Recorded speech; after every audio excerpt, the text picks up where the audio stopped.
Aujourd'hui, je vais avoir cours d'anglais avec mon professeur Monsieur Chabrier, que j'aime beaucoup.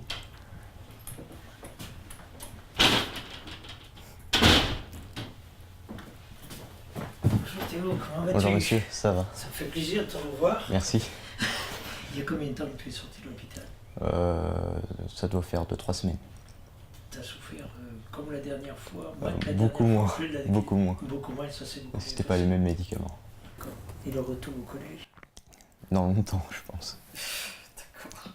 Le service SAPAD, service d'assistance pédagogique à domicile, est un service co-géré par l'Éducation nationale et l'association PEP 87.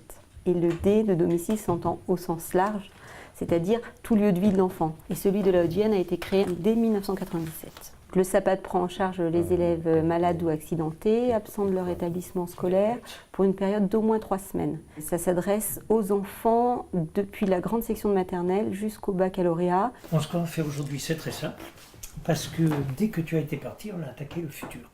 Donc aujourd'hui, on va se pencher profondément sur le futur. Donc en fait, le dispositif est financé pour partie par l'Éducation nationale qui assure les rémunérations des enseignants et de mon poste. Pour tout ce qui est fonctionnement du service, frais de déplacement des enseignants, le FSE intervient actuellement à hauteur d'environ 50 000 € pour 2 ans. Sans l'aide du FSE, le dispositif serait en très grande difficulté. Théo a un parcours scolaire du fait de sa maladie un peu chaotique et forcément des absences qui le mettraient en difficulté si on ne mettait pas en place une aide à domicile.